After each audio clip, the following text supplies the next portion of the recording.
मित्रांनो, आपण कोणते करिअर करावे किंवा आपले जे मुलं असतील त्यांनी कोणते करिअर करावे याविषयी आपल्याला बऱ्याच वेळा संभ्रम तयार होतो. तर हा लेख शेन रॉजर यांच्या लेखावर आधारित आहे, ज्याचं हेडिंग आहे करिअरचा सल्ला मला 25व्या वर्षी मिळाला असता.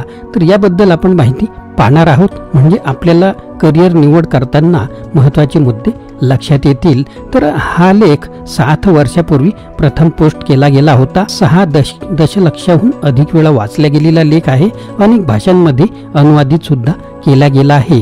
भिंतीवर आणि स्क्रीन सेव्हरवर हा ठेवण्यात आलेला आहे. मीडियामध्ये चर्चा केलेली आहे. डझनभर वेबसाईट्सवर पुनर्मुद्रित केला आहे आणि हजारो वेळा सामायिक सुद्धा केलेला आहे. तर मित्रांनो, अशाच प्रकारचे व्हिडिओ, अशाच प्रकारचे मोटिवेशनसाठी आपण जर नवीन असाल तर चॅनलला सबस्क्राईब करायला विसरू नका.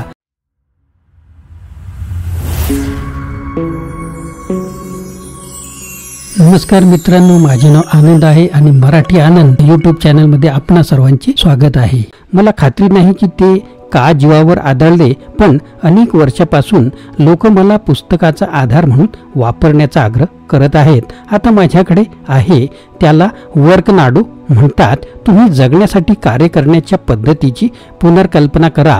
पुस्तकात हा लेख आणि इतर शेकडो करिअर टिप्स आणि 20 वर्षाहून अधिक लोकांची व्यवस्थापन करणाऱ्या कामाच्या ठिकाणी शिकलेल्या गोष्टीचा समावेश आहे. हे कोविड-19 साथीच्या आजाराने झपाट्याने अग्रेषित केलेल्या कामाच्या ठिकाणी होत असलेल्या मोठ्या बदलांचे अन्वेषण सुद्धा करते. पुस्तकाची ऑस्ट्रेलियन वेबसाईटवर दिलेली आहे. हे बहुतेक बाजारपेठांमध्ये स्थानिक ॲमेझॉनवर साईटवर सुद्धा उपलब्ध आहे, ज्याची हेडिंग आहे वर्कनाडो, जगण्यासाठी तुम्ही ज्या पद्धतीने काम करता त्याबद्दल पुन्हा कल्पना करणे. याचा फोटो सुद्धा मी आपल्या कव्हर पेजवर लावणार आहे. आणि हा लेख आहे पुढील प्रमाणे. भविष्यात जेव्हा आम्ही 50 वर्षाचे होऊ तेव्हा आम्हाला प्रत्येकाला टाईम मशीनचे तिकीट दिले जाईल आणि फक्त एकदाच आम्ही वेळेत परत जाऊ आणि आमच्या 25 वर्षीय व्यक्तींशी बोलू शकू. तरीही वेळ, प्रवास महाग होईल आणि वारंवार फ्लायर प्रोग्राम्समुळे नाश होईल. त्यामुळे एकच सहल असेल. मग आम्ही करू शकलो तर आम्ही काय म्हणणार, आम्ही काय सल्ला देऊ? मी अनेकदा हे करू इच्छितो, फक्त एकदाच. तर जर टाईम मशीन कधीही सोबत आली तर मी माझ्या 25 वर्षाच्या स्वतःला करिअर सल्ला देईन. पहिला मुद्दा राहील, करिअर ही मॅरेथॉन आहे, स्प्रिंट नाही. चिल. जेव्हा आपण लहान असतो तेव्हा आपण अधीर असतो. जसे जसे तुम्ही मोठे व्हाल तसे तसे तुम्हाला जाणवेल की खरी गर्दी नाही. जीवन आणि ते भरण्यासाठी आणि बिले भरण्यासाठी आम्ही ज्या करिअरचा पाठपुरावा करतो त्यांना दीर्घकालीन आधारावर संपर्क साधण्याची आवश्यकता आहे. जर तुम्ही स्प्रिंट केले तर तुम्ही थकून जाल किंवा तुम्हाला पूर्वी आवडलेल्या कामाचा राग येऊ शकेल. स्वतःला श्वास घेण्यास आणि वाढण्यास वेळ द्या. आपण कठोर परिश्रम केल्यास आणि गोष्टींमध्ये चांगले मिळवण्यासाठी वेळ दिला तर गोष्टी येतील. नेहमी घाई केल्याने तुम्ही रिकामे आणि थकलेले आहात. टोपीच्या लोकांसह संथ लेनमध्ये थोडा वेळ काढण्याची परवानगी देणे चांगले आहे. प्रवासात तुम्हाला अशा गोष्टी दिसतील ज्या तुम्हाला तिथे होत्या याची जाणीवही नव्हती. दुसरा मुद्दा आहे, बहुतेक यश पुनरावृत्तीतून येते, नवीन गोष्टी नाहीत. मला आठवते की ऑस्ट्रेलियन केशभूषाकार स्टीफन अकेरीने 2003 मध्ये मला हे सांगितले होते. मी याआधी कधीच विचार केला नव्हता. काही वर्षानंतर माल्कम गॅडवेलचे आउटलियर्स हे चमकदार पुस्तक प्रकाशित झाले, ज्यामध्ये खरोखर तज्ज्ञ होण्यासाठी तुम्हाला 10,000 तास खर्च करावे लागतील या कल्पनेचा प्रचार केला गेला. हे बीटल्स आणि त्यांच्या ह्युमबर्ग, ग्रिम्स आणि बिल गेट्स यांना लागू होते, ज्यांनी अपघातांच्या मालिकांद्वारे संगणकावर जवळजवळ इतरांपेक्षा जास्त वेळ घालवला. आपण पुढील गोष्टीकडे जाण्याचा प्रयत्न करण्यापूर्वी गोष्टींमध्ये चांगले मिळवणे हा येथे धडा आहे. अस्सल कौशल्य काही उच्चभ्रू लोकांकडे आहे. त्यांच्याकडे क्वचितच महासत्ता असतात. त्यांच्यात सहसा सहनशीलता, संयम कायम असतो आणि दीर्घकालीन दृष्टिकोन ठेवतात. ते जे करतात ते देखील त्यांना आवडते. जर तुम्हाला ते सापडले तर ते जाऊ देऊ नका. तिसरा मुद्दा, जर काम खरोखरच मोठे असेल तर सर्व श्रीमंत लोकांकडे नोकऱ्या असतील. हे अगदी प्रस्थापित आहे की जवळजवळ कोणीही त्याच्या मृत्यूशय्येवर शोक करत नाही की त्यांनी कार्यालयात पुरेसा वेळ घालवला नाही. हे स्पष्ट दिसते. काम महत्त्वाचे आहे, परंतु ती केवळ एकच गोष्ट नाही. दृष्टिकोन गमावणे सोपे आहे आणि अगदी क्षुल्लक तात्काळ समस्या आपल्याला जीवनातील महत्त्वाच्या घटनांपासून दूर ठेवतात. माझ्या मुलांच्या आयुष्यातील प्रत्येक महत्त्वाचा प्रसंग मला आठवतो. मी त्यांना चुकण्याची कोणतेही कारण मला आठवत नाही. चौथा मुद्दा, तुमची मुलं लहान असताना तुमच्या करिअरला प्राधान्य द्या. तुमच्याकडे कौशल्य, वचनबद्धता आणि आवड असल्यास करिअर स्वतःची काळजी घेते. प्रदीर्घ पल्ल्यावर तुमच्या करिअरमध्ये काही वर्षे असल्याने तुम्ही लहान मुलांना प्राधान्य देताना खरोखर काही फरक पडत नाही. मी गेल्या आठवड्यात माझी मुले लहान असताना त्यांच्या काही व्हिडिओ पाहत होतो आणि मला पुन्हा जाणवले की त्या व्हिडिओतील लहान लोक आता त्या स्वरूपात अस्तित्वात नाहीत. ते अभिमानास्पद प्रौढ बनले आहेत, परंतु त्यांच्या डोळ्यात आश्चर्य असलेले लहान लोक फक्त पुढे जात होते. जर तुमची ती वेळ चुकली असेल तर डेडलाईन पूर्ण करणे आणि अहवाल पूर्ण करणे तुम्हाला ते परत मिळणार नाही. बालपण क्षणभंगूर आहे. जेव्हा ते त्याच्या निर्मितीच्या टप्प्यात असते तेव्हा तुम्हाला एक संधी मिळते. आपण शिकण्याची संधी देखील गमावू शकता. मुलं तुम्हाला शिकवतात त्यापेक्षा खूप काही शिकवतात. ते तुम्हाला त्यांच्या डोळ्यांद्वारे प्रथमच जग पाहण्याची दुसरी संधी देतात आणि जीवनाच्या गोंधळात तुम्ही काय गमवाल ते पाहून तुम्ही थक्क व्हाल. शक्य असेल तेव्हा त्या वेळा धरा. ननने द साऊंड ऑफ म्युझिकमध्ये गायल्याप्रमाणे तुम्ही वाळूवर लाट ठेवू शकत नाही आणि तुम्ही प्रयत्नात हास्यास्पद दिसत असता. पाचवा मुद्दा, कर्मचारी वर्गात नेहमी 35 वर्षाचे असल्यासारखे वागा. काही वर्षांपूर्वी एका भरतीने मला हा सल्ला दिला होता. तो खूप प्रेरित आहे. तिला काय म्हणायचे होते, जेव्हा तुम्ही कामाच्या ठिकाणी तरुण असता तेव्हा नवशिक्या म्हणून काम करू नका. जर तुम्ही हुशार आणि सक्षम असाल तर पुढे जा आणि तुम्ही जे काही करू शकता ते प्रौढ पद्धतीने करा. त्याचप्रमाणे जेव्हा तुम्ही वयस्कर कामगार असाल तेव्हा तसे वागू नका. तरुण ऊर्जेने तुमचा दिवस जा. एक प्रसिद्ध फ्रँक सिनात्रा गाणे उद्धृत करण्यासाठी तुम्ही 35 वर्षाचे आहात आणि हे खूप चांगले वर्ष आहे. सहावा मुद्दा, व्यवस्थापन हे लोकांबद्दल आहे, गोष्टींबद्दल नाही. सर्व लोक समान आहेत, दररोज सारखे वागतात आणि कार्य करण्याची सामान्य क्षमता आहे. यावर विश्वास ठेवण्याच्या फंदात पडणे सोपे आहे. माणसं अशी बनलेली नाहीत. बिझनेस गुरु जॅक वेल म्हणतात की वर्कफोर्समध्ये 20% लोक आहेत जे उच्च कामगिरी करणारे आहेत, 10% ज्यांना तुम्ही सोडले पाहिजे आणि 70% लोक आहेत जे ठीक आहेत. समस्या 70% आहे. बऱ्याच व्यवस्थापकांना प्रत्येकाला 20% हवे असतात. 70% कमी कामगिरी करणारे आहेत यावर विश्वास ठेवू नये, याची काळजी घेतली पाहिजे.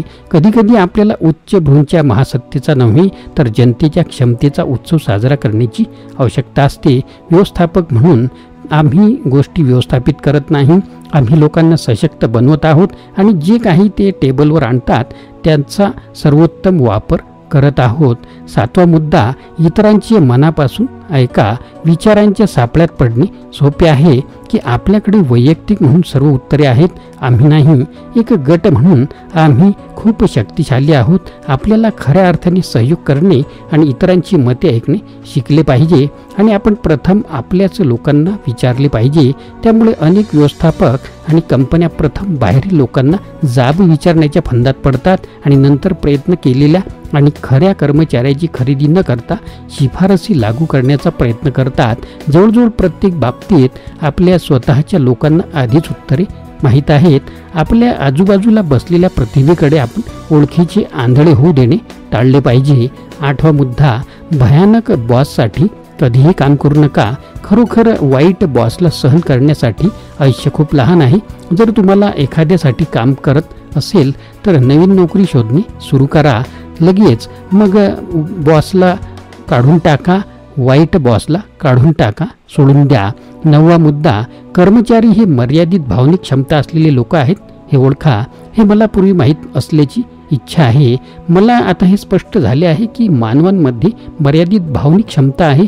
त्यांच्या वैयक्तिक आयुष्यात काही आव्हानात्मक घडत असल्यास त्यांच्याकडे कामाच्या ठिकाणी समस्यांना सामोरे जाण्याची मर्यादित क्षमता आहे आणि क्षमता शिल्लक आहे. कामावर अचानक कमी कामगिरी करणाऱ्या लोकांशी मी हाताळलेल्या जवळपास 100% प्रकरणांमध्ये त्यांचा कामाशी काहीही संबंध नाही. जेव्हा चांगल्या लोकांच्या समस्या असतात तेव्हा व्यवस्थापक आणि कंपन्यांनी त्या घेऊन जाणे आवश्यक असते. हे वैयक्तिक मिशन असावे. जेव्हा आपण लोकांना गरज असते तेव्हा त्यांना घेऊन जाण्यास शिकलो तर आपण एक मजबूत समुदाय बनतो आणि आपण लोकांना अशा प्रकारे सक्षम बनवू शकतो ज्याची आपण लहान असताना कल्पना करू शकत नाही. पुन्हा उत्साहित झालेला तुटलेला कर्मचारी ही कॉर्पोरेशनची सर्वात शक्तिशाली शक्ती आहे. व्ही एनर्जी ड्रिंकची गरज न पडता ते स्वतःचे थोडे चांगले व्हर्जन बनतात. 10वा मुद्दा आहे फक्त तुमच्या वयाच्या लोकांशी संपर्क साधू नका. वीज किड सिंड्रोमपासून सावध राहा. हुशार तरुणांना इतर हुशार तरुणांचे समुदाय तयार करण्याची आणि एकमेकांची ऊर्जा पुरवण्याची सवय असते. जुन्या जगात त्यांना तेजस्वी तरुण गोष्टी म्हणून पाहिले जाते जे भविष्य चांगल्या हातात असल्याचा आत्मविश्वास देतात. तुम्ही हे किती वेळा केलेले आहे? युथ इन्क्वेल्व खरोखर प्रतिबंधात्मक असू शकतात. स्मार्ट 20 काही गोष्टींनी हे सुनिश्चित केले पाहिजे की ते वृद्ध लोकांशी देखील नेटवर्क करतात. किंबहुना त्यांचे नेटवर्किंग हे उपयुक्त मार्गदर्शक आणि करिअर चॅम्पियन्सना भेटण्याविषयी असले पाहिजे जे दरवाजे उघडू शकतात आणि करिअरचा वेगवान मार्ग दाखवू शकतात. त्याचप्रमाणे वृद्ध यशस्वी लोकांनी फक्त 1970च्या दशकाबद्दल बोलणाऱ्या मल्टी क्लबमध्ये बसू नये. त्यांनी सक्रियपणे स्मार्ट तरुण लोक शोधले पाहिजे जे त्यांना त्यांच्या कम्फर्ट झोनमध्ये बाहेर काढू शकतील आणि नवीन कल्पनांकडे त्यांचे डोळे उघडतील. 11वा मुद्दा आहे कामाच्या ठिकाणी सांस्कृतिक फरक साजरे करा. ऑस्ट्रेलियात आपण केलेल्या मोठ्या चुकांपैकी एक म्हणजे परदेशातील अनुभव आणि विविध संस्कृतीतील लोकांचे मूल्य पुरेसे ओळखण्यात अयशस्वी होणे. विविधता आपल्या कामाच्या ठिकाणी समृद्धी आणते ज्याचा आपल्या सर्वांना फायदा होतो.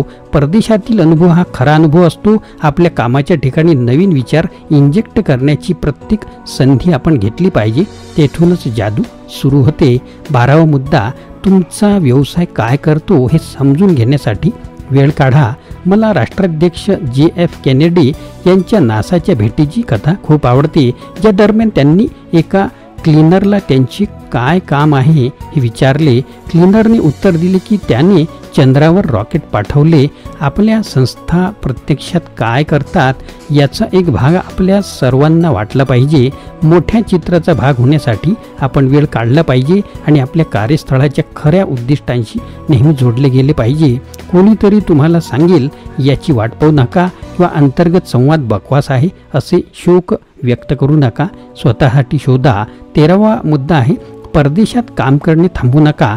भूगोल कमी प्रासंगिक होत आहे. आपण सर्व जगाचे नागरिक आहोत. राष्ट्राध्यक्ष ओबामा यांनी क्वीन्सलँड विद्यापीठातील भाषणादरम्यान जग लहान होत चाललेले आहे आणि पॅसिफिक महासागरही आता फक्त एक सरोवर आहे असा मुद्दा मांडला. जर तुम्हाला परदेशात काम करण्याची संधी मिळाली आणि तुम्हाला ती करण्याची इच्छा असेल तर ती घ्या. योग्य वेळ कधीच नसते आणि आपण करत असलेल्या गोष्टींपेक्षा आपण ज्या गोष्टी करत नाही त्याबद्दल आपल्याला नेहमी खेद वाटतो. 14वा मुद्दा आहे तुमचे मित्र असतील अशा ऑफिसमध्ये काम करा. तुम्ही कामात बराच वेळ घालवाल. तुमच्या आवडीच्या लोकांसोबत काम करायला हवे. मी रोजगार प्रतिबद्धता सर्वेक्षणातील प्रश्नाबद्दल थोडासा साशंक होतो जे लोकांना विचारत होते की त्यांचा कामावर सर्वोत्तम मित्र आहे का. मला आता समजले आहे की तुम्ही मित्रांमध्ये असाल तर काम जास्त चांगले आहे. सर्वात आनंदी लोक ते आहेत जे त्यांना आवडलेल्या गोष्टी करतात जे त्यांना खरोखर आवडतात. त्याशिवाय तुम्हाला आवडत नसलेली नोकरी तुम्ही स्वीकारली आहे असे आढळल्यास ती लवकर सोडून द्या. तुमची कारकीर्द काही चांगल्या हेतूने आणि चुकीच्या मार्गावर टिकून राहू शकते. 15वा मुद्दा आहे कामाच्या कारणासाठी कधीही वैयक्तिक नैतिकतेचा त्याग करू नका. कामाच्या ठिकाणी आनंदासाठी महत्त्वाची गोष्ट म्हणजे मूल्य संरेखन. तुमची वैयक्तिक नैतिकता आणि मूल्यांशी तडजोड करणारे कुठेतरी तुम्ही काम करत असाल तर तेथून लवकरात लवकर बाहेर पडा. जे योग्य वाटत नाही अशा गोष्टींमुळे चांगले लोक अस्वस्थ होतील. जर ते योग्य वाटत नसेल तर ते कदाचित नाही. वाईट गोष्टी तेव्हाच प्रकट होतात जेव्हा चांगले लोक भूमिका घेत नाहीत. 16वा मुद्दा आहे हे अपयश म्हणजे शिकणे हे ओळखा. हे जितके विचित्र वाटेल तितके अपयश म्हणजे अपयश नाही. संशोधक ओळखतात की अपयश हा अयशस्वी पर्याय काढून टाकण्याच्या प्रक्रियेतील एक भाग आहे. टॉय स्टोरीमधून वुडीचा चुकीचा उल्लेख करण्यासाठी जेव्हा आपण काही चुका करतो तेव्हा आपण अपयशी होत नाही, फक्त पडतो. शैलीसह अगदी परिकथा राजकन्या देखील ओळखतात. थॉमस एडिसननेही उत्कृष्टपणे मांडले की मी अयशस्वी झालो नाही, मला नुकतेच 10,000 मार्ग सापडले आहेत जे काम करत नाहीत. जर आम्हाला अपयशाची भीती वाटत असेल तर आम्ही आमच्या नोकऱ्या आणि आमच्या सभोवतालच्या संधीकडे किमान दृष्टिकोन ठेवतो, काही जोखीम घेते. कधीकधी नेत्रदीपकपणे अयशस्वी होणे हा सर्वात चांगला पुरावा आहे की आपण जिवंत आहोत, मानव आहोत आणि असामान्य गोष्टीची आकांक्षा बाळगण्याबद्दल गंभीर आहोत. जेव्हा तुमच्यात उल्लेखनीय असण्याची क्षमता असते तेव्हा सामान्य असण्याला किंमत नसते. तर मित्रांनो, हा लेख अत्यंत गाजलेला असा लेख आहे. याच्यावर आधारित हा व्हिडिओ आहे. हा व्हिडिओ जो आहे एका पुस्तकावर आधारित आहे आणि त्या पुस्तकामध्ये हा लेख आहे. तर तुम्ही हा पुस्तकसुद्धा वाचू शकता. तर करिअरचा सल्ला मला 25व्या वर्षी मिळाला असता, शेन रॉजर. तुम्ही ॲमेझॉनवर सुद्धा हे सर्च करू शकता. मित्रांनो, व्हिडिओ आवडल्यास आणि आपण जर नवीन असाल तर चॅनलला सबस्क्राईब करायला विसरू नका. मित्रांनो, आपल्याला व्हिडिओ आवडल्यास लाईक करा, शेअर करा, सबस्क्राईब करा.